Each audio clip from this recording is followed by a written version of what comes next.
Will the president's executive orders actually tee up your ability to get your second stimulus check?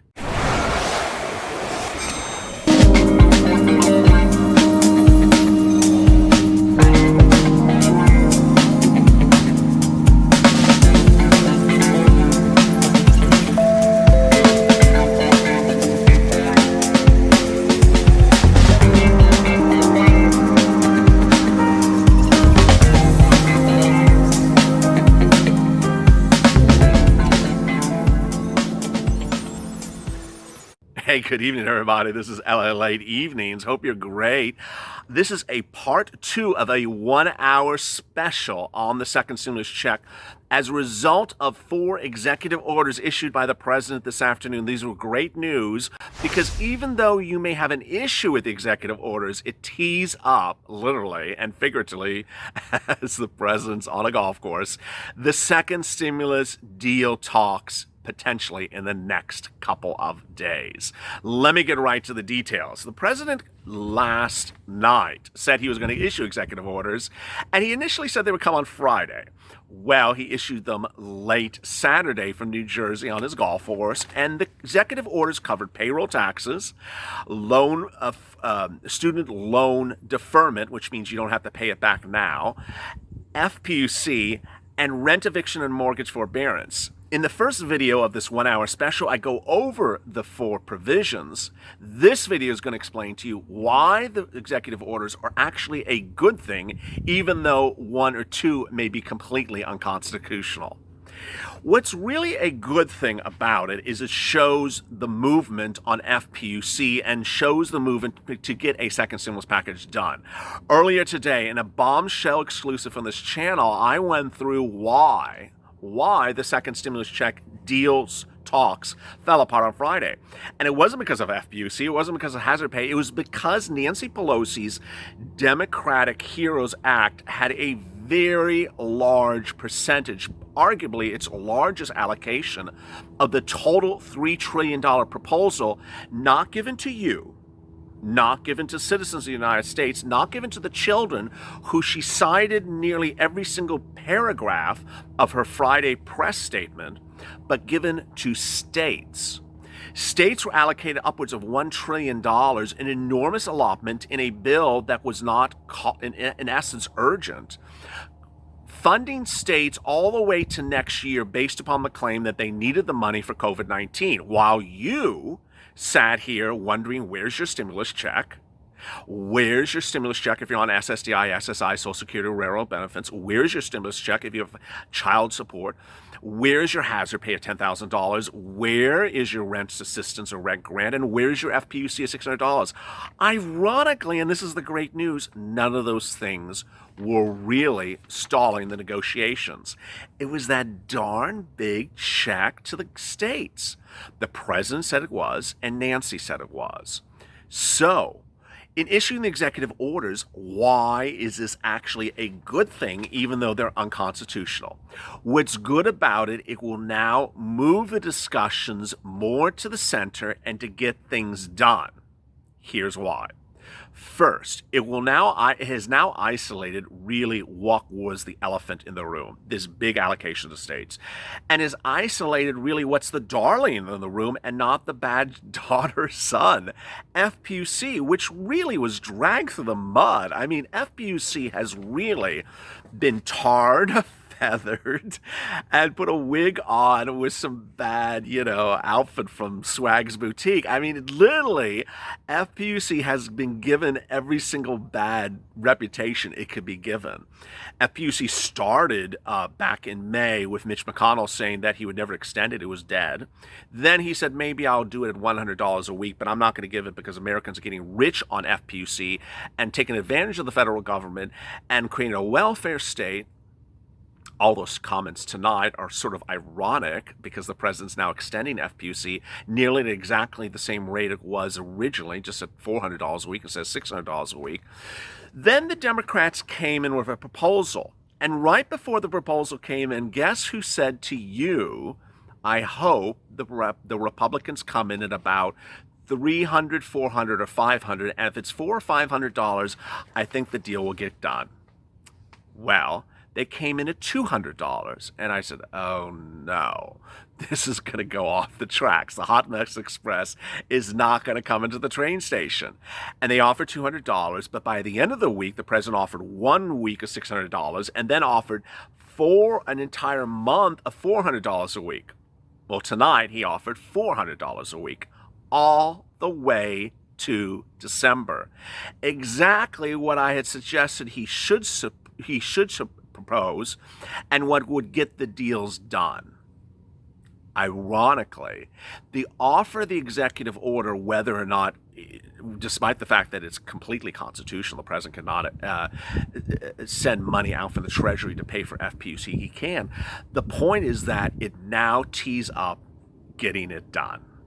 It's one of those mechanisms of whatever you call it that's getting people to get things done.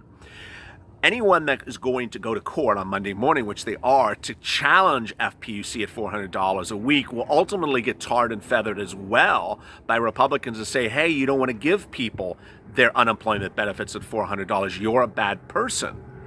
It's a very palatable argument. Americans will understand that someone going to court to challenge $400 a week won't particularly look good in some spin circles. Ultimately, it gets people back into that room, Nancy, Chuck, Stevie, and Mark, to actually get a $400 a week, $500 a week, or $600 a week agreement on FPUC done the correct way it's done. Rent eviction, also really great news. Everyone has said they were going to give rent eviction and mortgage forbearance in the second stimulus package. I reported it for over a week as done. I reported that along with your second stimulus check is done. All these things were done. Your second stimulus check at $1,200 for people on SSDI, SSI, Social Security, railroad benefits, done. It was supposed to be going out now. You were supposed to have it routed, well, not now, later this coming week. That would be about 7 days. It was supposed to go out later this coming week, and then you would have it you'd have it a couple days thereafter. That was done. FPUC at a certain number was done. Rent eviction was done. But this stupid thing with the states held everything up. Now, what else may have held stuff up? We think that Mitch McConnell's crazy thing about liability insurance, which no one wants, held things up. We think that there was several tangible side issues that held things up, but they weren't a lot of money. They weren't something to go to the mat about. And so when the president issued his executive orders tonight, especially including rent eviction moratorium, he issued them, but they aren't done right. The eviction moratorium, it doesn't say it's an eviction moratorium. If you read it, it does not say, so ordered, you cannot evict anyone. So ordered, you cannot foreclose on someone's property. It doesn't say that. In fact, what it says is that Ben Carson and Steve Mnuchin will sit together and think about situations and figure out what to do. Weren't we doing that already? So while it sort of suggests people are going the right direction, they're not there. So what does this mean? It means that Monday morning, when the powers that be, the persons that wish to, go to court to file an injunction against the federal government and Donald Trump to block the enforcement of FPUC under an executive order issued on Saturday afternoon from a New Jersey golf course, will win that hearing. The executive order an injunction will be issued against it. And at that point, Mark Meadows, who has been doing much of nothing but asserting he's not going to negotiate and have President Trump do all the stuff by executive order, will have to go back into the negotiation room and actually get it done, and maybe spend more than 2 hours in there, as is also Nancy's fault. It will also hopefully get Nancy, if she's watching this video, which I hope she is, to get rid of that insane payout, bailout, cushy thing to all these I almost cursed. Where's the Saturday Night Live censor? Hit the censor. You can't curse on camera, LALATE. That stupid darn thing with the bailout to the states. You need your check. And so as you're watching this video, the great news is that everyone's ready to give you your check. It's sort of like it's behind these hedges. It's right there. Yeah, the hedges are real. They're not fake. It's not a blue screen or green screen. The check is right there, but it's this like big, bouncer who's in the front of the room saying, "Don't issue the checks until we figure out what to do with the state bailout." I think we're going to have a very good coming week. It shows that when things that people don't realize don't make sense, like an executive order for FPUC and a state bailout by Nancy Pelosi, get back in a room, then they get off of their position and start to get things done. Sometimes these things are a little bit confusing, and I want to give you this message. Normally about this time I would be doing EIDL loans, and I want to give you a message of perseverance because everyone needs a check now. And I know even asking you 2 more days or 7 more days or 14 more days to wait for your check is a strain. And I know it's hard to say that, but here's this. Indian Oven, if you're in Las Vegas, give them a visit and say LALATE sent you. 104 East Flamingo. One of my original 100 viewers of this channel applied for an EIDL loan before this channel even existed. In mid-March, before most of anyone in the entire country applied for an EIDL loan, it was the old version of the EIDL loan, the long form. Waited, struggled, reapplied, did a reconsideration, went up, went down, went over and around from March, mid-March, till yesterday, and got funded every single penny. That's perseverance. That is never giving up hope. That is keeping the faith. And that is being patient and strong. And so while I understand some of you may not have money to put food on your table tonight, there is that hope and that strength that gets you to the next side. Don't give up hope. Don't think that things can be done quickly.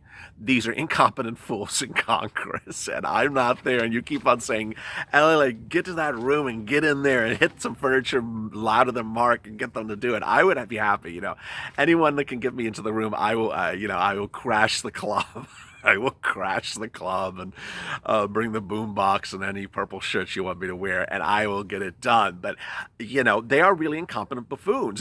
It's just, they can't get something that is really so simple. There's nothing difficult in the stimulus package done. And now the great news as we sit here on a Saturday evening is that with the implosion of an executive 2 orders that make absolutely no sense and will never stand up on Monday, and a bailout of state funds that makes absolutely no sense, and Democrats are going to start to wake up very quickly that this is not going to be a good thing to rest your hat on, both sides are going to realize they have not done a service to you and need to get their booties in action right away.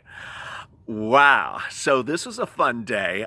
On a personal message, a lot of you said, "Dude, you look so tired or pissed on mornings at LALATE." I gotta say, I was pissed. I was literally like the Incredible Hulk, when he gets angry and he's like, he doesn't want to show his anger. I watched that video, and boy, it was not a well-watched video. It was simply unpopular because I had no energy, but the anger in me was about to explode because I was very angry at Congress. So I left that anger aside, and I hope you do too.